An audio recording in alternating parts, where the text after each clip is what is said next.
everybody, welcome to Garden Time with Belle. If you're new to my channel, I am so glad that you found me. I am a gardener here in the state of Missouri. I garden in a zone 6. And today it's, what is it? It's about 11 degrees outside. It's the middle part of January and there is snow everywhere on the property. And I don't know about you all, but most of us as gardeners, if you garden in a zone like I do in January, you are just itching to get your hands in the dirt. And that's what I'm going to bring you along for today. So I'm here in my kitchen because this is where I am going to tackle a project. Let's just say, let's call it Facing My Fears. I am going to try again to up my game, or level up, as the young kids say nowadays. I'm going to level up my houseplant growing game. I just struggle. I struggle keeping houseplants alive, and I don't understand it because I don't have any difficulty keeping plants alive outside. I love to garden outside, even gardening on my screened-in porch. I do great with tropical plants out there and ferns and palms and all of that. I have no difficulty outside, but inside the house, it's a whole nother ball game. So I am challenging myself in 2025 to up my houseplant gardening game, and I wanted to bring you guys along today. So first thing I'm going to ask is for you guys to like and subscribe to my channel so that I can continue to bring gardening adventures to the rest of you. The other thing I'm going to say before we get started in today's project is I am a houseplant growing newbie. I need your help. So please know I am the least of a houseplant expert, but I need your help. So if you guys have lots of experience growing houseplants, and you have tips or tricks for me and the rest of us, please, I encourage you to leave your comments and your ideas in that comment section below, because I'd love to hear from you. I'd love your tips and tricks because frankly, I suck at growing houseplants, but I'm determined to get over that and do better for sure. The other thing I have been thinking about with my little channel is I want to make sure this year that I do a better job for you all on following up on prior projects so that you can see the progress.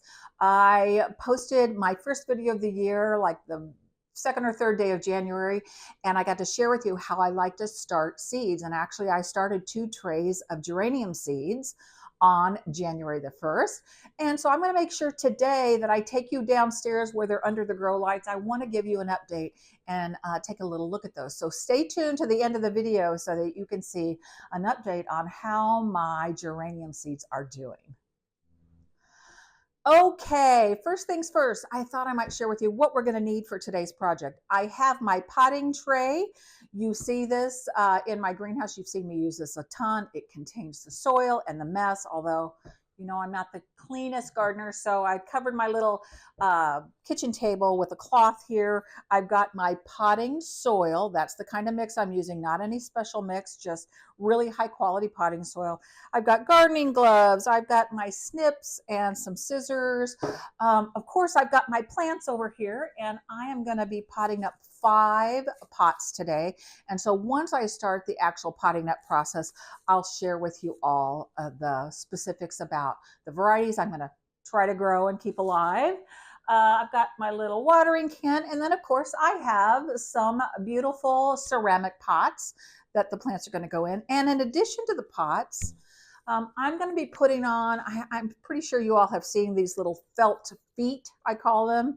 They're little stickies that you can put underneath things so that I make sure I protect my wood floors or any of my furniture. I'm not sure where the pots are going to go yet, but I think this is super important to protect the surface of whatever. So I love these. I go through a lot of these. I use them for a whole lot of different things in my home decor. So that's pretty much all we're going to need today. It's pretty straightforward. What's not straightforward is the fact that I don't know a ton about growing houseplants, but I did make myself some notes in my gardening journal to share with you all a little bit about the varieties that I chose. Well, I thought we'd start with these 3 little sweet plants. So let's take a look and learn about this plant. So this is considered an Asterisk Ivy. right there. My full name is Hedera helix. It says they enjoy medium light. So it's an ivy. Let's see what the tag says. Medium light, water when soil feels dry, easy to grow. Medium growth, meaning I guess that's their growth rate. They grow at a medium rate, whatever that means. And the recommendation is to fertilize every month. So let's take a look at this. Now, where I got these, they come with, what do they call this? It says it on the thing, wick and grow. So like they have this little string that I guess is to wick up moisture, but I'm not going to use it that way. So I'm going to put them in fresh potting soil. So there you go. And I have chosen these. Aren't these cute? I've had these quite a long time. I've chosen these. Now I know the scale isn't going to be perfect, but the idea is that they will grow over time. So got these nice little ceramic pots. They have a nice big hole in the bottom because everything I've been reading online, and just like you, I go on YouTube to learn about things I don't know. And everybody in the houseplant world talks about drainage. Proper drainage is so critical. And so I want to make sure everything has a drainage hole. And I didn't have any saucers for these. These used to be outside on my back porch, so I didn't care if the water, spilled out of the bottom. But for inside my house, I'm like, I don't want water flowing everywhere. So I was able to just go on Amazon and purchase these little saucers. So I thought that looks pretty cute, right? So that's all we have to do is, I'm not going to fertilize anything today. I am just going to simply pot these up. I've got my potting soil here, my potting mix, just a really good high quality potting mix. And I think what I might do for this project is just load some in my tray and then maybe take it from there and put it into the individual pots. Okay, so of course my first step, I removed the plant from its little original pot and I'm going to fill up my I'm going to fill up the little ceramic pot, and I want to try to get it to be the same height it was in its original container, but low enough that when I water, it won't spill over the edges. So I think what I'll do is, like I do a lot of times, I'll just stick my pot in there and I will go ahead and fill it up with potting soil and then remove that, and hopefully it will receive the plant easily.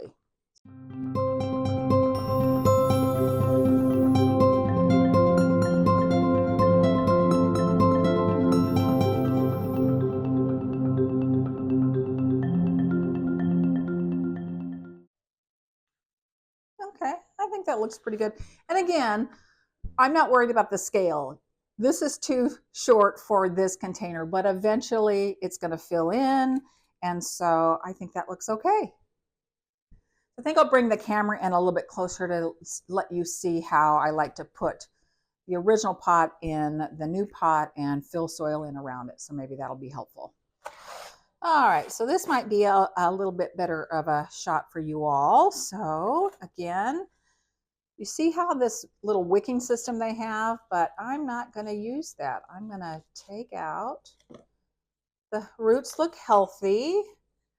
So I'm going to put a little bit of soil in the bottom, and I'm going to take this empty container right here, same one. So I'm going to work that in, a little bit more soil.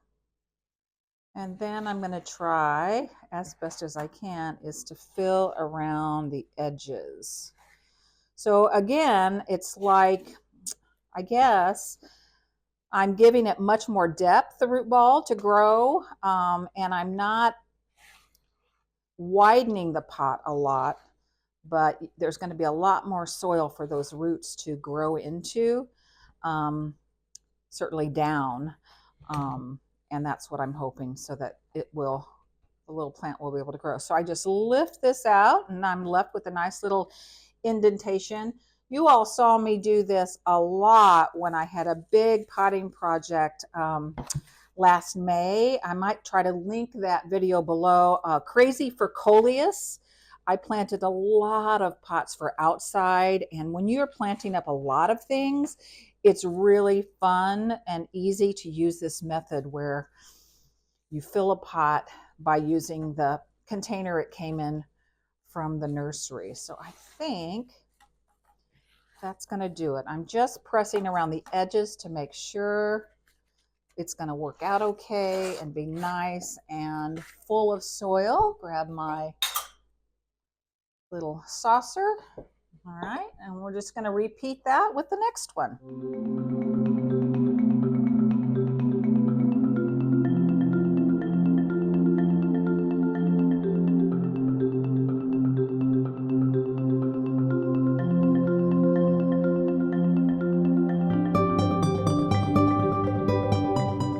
Next up is this beauty, and this is that one I couldn't pronounce. What's it called? Calathea, or a statement plant. I don't know. Maybe that's a description. I think the botanical name, Goeppertia.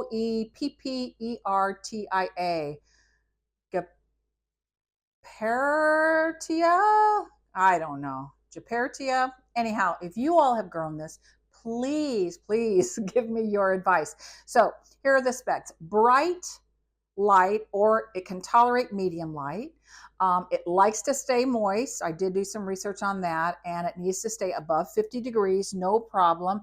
It loves humidity, so I have decided this is going to go into our bathroom, and I think it will like its location there. So again, same thing as before. Now, it came already in this pot, the simple self-watering system, Wick and Grow. But again, I'll save this pot maybe for something else, but I'm not going to use it like it's designed. But I guess there's a water reservoir in the bottom, and that string wicks up the water. But again, I wanted it in something much prettier than this, so I'm going to move this into the sink. I know I can use that in my greenhouse for something else. And here we go. So here is the pot that it's going to go in. It's really heavy duty. I love this. It happens to match our taupe and cream aesthetic for our bathroom. It's got these little bitty rubber feet or felt feet, but I'm going to add a couple more because I'm a little bit concerned that that's not going to do the job because it's so heavy. So let me just peel off, and again, I'm going to put these on the bottom in a triangle configuration. I'll tip it up here and maybe you can see how I've done that. All right, so there we go.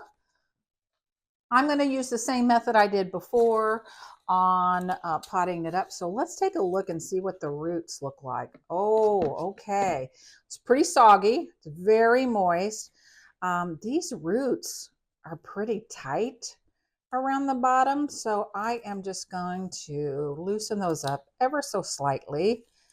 And I think this will be just fine. It won't hurt the plant at all. But I'm trying not to rip the plant apart too much. But definitely need to, once the roots, if you see, start swirling around, and it's doing that on the very bottom, that's not a good sign for your plant. You don't want the roots to go round and round. You want them to go out and down. So by teasing these roots like this, you can redirect them in your new pot, in new soil, to spread out and keep the plant healthy. Okay, so there's that. Again, I'm going to do kind of what I did before, although I don't know, I might not be able to do it like that, because if you can see here, the width isn't a lot wider, but it's deeper. So I think I'm just going to put some soil in the bottom to get at least the right height from the original container, and go from there, and then fill in the edges once I get more soil.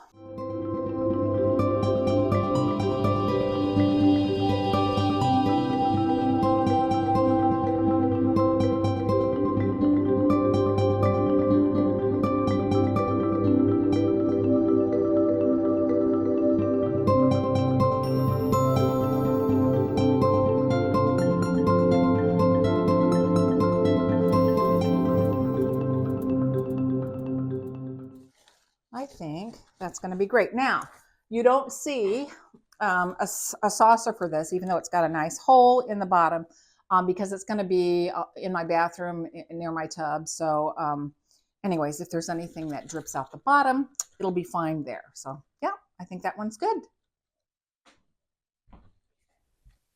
All right, so last two plants are going to go in these pots. I actually purchased these on Amazon because, first of all, I love the design. They fit the size of my plants pretty well with some growing room. They match my decor, which is nice. They have a nice big drainage hole. And the other thing, they came with this little, I don't know if you can see this little screen. So I guess I'm going to put that over the drainage hole. And then they came with matching saucers, which is really nice because sometimes it's super hard to find pots with saucers. And so as I mentioned earlier, I want to make sure I put the felt protectors on any of the saucers that I'm using. So again, I'm going to go ahead and do that before I forget in triangle pattern. Go 1, 2, 3. Push those on there really well. So get the idea. Okay, let's look at this beauty. I mean, when I saw this, I just thought, yes, please, please, please, please. Isn't that adorable? Okay, so which plant is this? Oh my goodness. Okay, this is called the prayer plant. And I did a little reading online about the prayer plant. It's called the prayer plant because apparently in the dark, in the evening, these leaves curl up together like little praying hands. So supposedly they curl up at night and open during the day. So let's see what the specs are. It needs bright light. It tolerates medium light. Weekly watering, keep above 50 degrees. Yes, not a problem. It's going to be inside the house. But here is some more information. So the prayer plant is also, I guess this might be the botanical name, a Maranta Leuconeura. It says slow growing up to 1 foot, leaves fold up to pray at night, medium bright to indirect light, filtered water it prefers, and it likes to be kept warm and humid. So anything that I'm growing that I've read about humidity, I'm going to definitely, when I water them, I'm going to also check and probably do a little like misting of their leaves. So prayer plant it is. I just adore the variegation on the leaves. Whoops, oh gosh, making a mess. Okay, here we go. So let's start with putting some soil in the bottom. And let's gently remove this plant. Oh, wow. Look at the roots. I don't know if y'all can see that. The roots look almost a little fuzzy. So I'm not sure what that is, but they're white. They're not wound around like the other one was. So I hope that's an okay sign. So I'm just going to check for depth by using its original container. So that's telling me I'm going to need some more soil.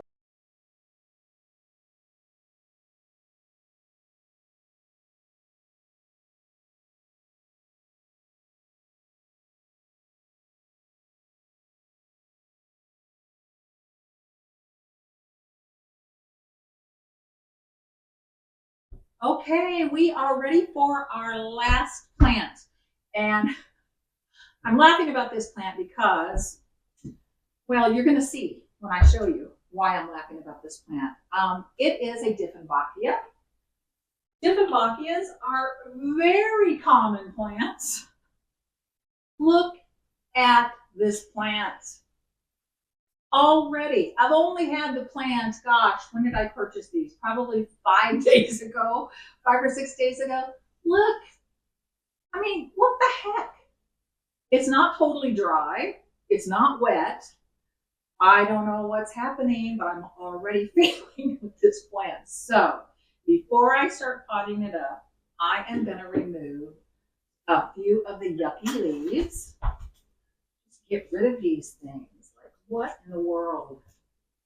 I don't know. It's so confusing to me because when I go online and learn, I'm trying to learn about houseplants. Here's what it says. It'll say, well, if your leaves start to yellow, it could mean you're overwatering it or you're underwatering it. Okay. If your leaf tips start to brown, it could mean you're overwatering it or underwatering it. Well, okay, that's not really very helpful. So there you go. I don't know. Again, please, please help me out. People with way more experience than I have, help me out. I mean, I do feel like it's a little bit dry, so maybe when I water it in, it'll get better. All right, so same process we did before. So probably just speed the video up for that.